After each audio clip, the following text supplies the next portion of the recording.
Hello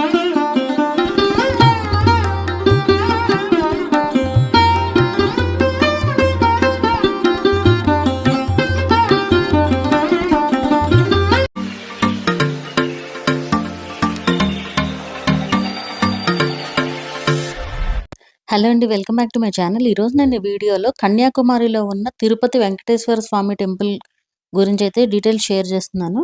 Tirupati temple ఏంటి అనుకుంటున్నారా? అవును, ఇది టీటీడీ ద్వారా కన్స్ట్రక్ట్ చేసిన టెంపుల్ అనమాట. కన్యాకుమారి రైల్వే స్టేషన్కి ఒక 2.3 కిలోమీటర్స్ డిస్టెన్స్లో అయితే ఉంటుంది. కంప్లీట్ ఫ్రీ దర్శనం అయితే ఉంటుంది ఇక్కడ. అండ్ టెంపుల్ టైమింగ్స్ వచ్చేసి ఒక్కో రోజు ఒక్కోలా ఉంటుంది. సండేస్ అయితే కనుక మార్నింగ్ 6 నుంచి ఈవినింగ్ 7 వరకు ఉంటుంది. మండేస్ అయితే మార్నింగ్ 6 నుంచి నైట్ 11:30 వరకు ఉంటుంది. అలాగే ట్యూస్డే టు ఫ్రైడే అయితే నైట్ 8 వరకు అయితే ఓపెన్ ఉంటుంది.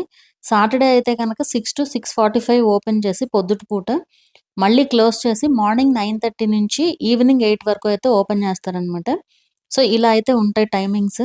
ఇది 2019లో అయితే ఇనాగ్రేట్ చేశారు. 2013లో స్టార్ట్ చేస్తే 2019లో అయితే కంప్లీట్ అయిందనమాట టెంపుల్.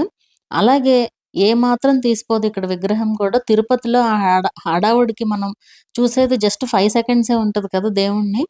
కానీ ఇక్కడ తనివి తీరా చూడొచ్చు. ఎంతసేపు కావాలంటే అంతసేపు. తెగ క్రౌడ్ కూడా ఉండరనమాట ఇక్కడ.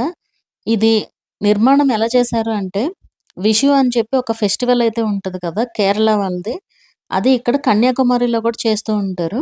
ఇది ఎవ్రీ ఇయర్ ఏప్రిల్ 14th అయితే వస్తుంది. మనకి ఉగాది ఎలాగో వాళ్ళకి ఈ విషు అనేది అలా అనమాట. సో బాగా ఫేమస్ ఫెస్టివల్ అనమాట వాళ్ళకి. తమిళ్ వాళ్ళు, కేరళ వాళ్ళు ఎక్కువ చేసుకుంటారు. అలాగే తమిళ్ వాళ్ళు కూడా చేసుకుంటారు. అలా కన్యాకుమారిలో కూడా బాగా చేస్తారనమాట ఆ ఫెస్టివల్. సో ఆ టైంలో ఆ ఫెస్టివల్ రోజు సన్లైట్ డైరెక్ట్గా స్వామివారి పాదాలపైన పడేలాగా అయితే డిజైన్ చేశారట విగ్రహాన్ని. అండ్ ఆ రోజు ప్రసాదం కూడా తిరుపతి నుంచి అయితే తీసుకుని వస్తారట ఇక్కడికి పంచడానికి. అలాగే ఈ టెంపుల్ కన్స్ట్రక్షన్కి మొత్తం 22.5 crores అయితే అయిందట.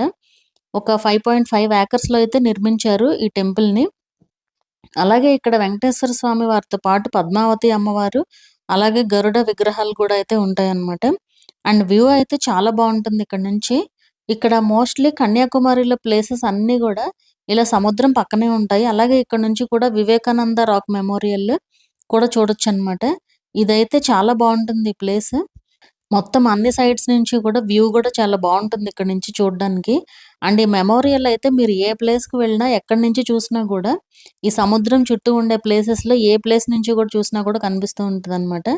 అండ్ ఆ ప్లేస్ కూడా మీరు ఖచ్చితంగా విజిట్ చేయాల్సిన ప్లేస్. మన ముందు వీడియోస్లో డీటెయిల్స్ అన్నీ కూడా ఉన్నాయి. ఒకసారి వీడియోస్ అయితే చెక్ చేయండి. అండ్ కన్యాకుమారిలో ఇవే కాదు, ఇంకా మంచి మంచి ప్లేసెస్ కూడా ఉన్నాయి. మన నెక్స్ట్ వీడియోస్లో అయితే వస్తాయి.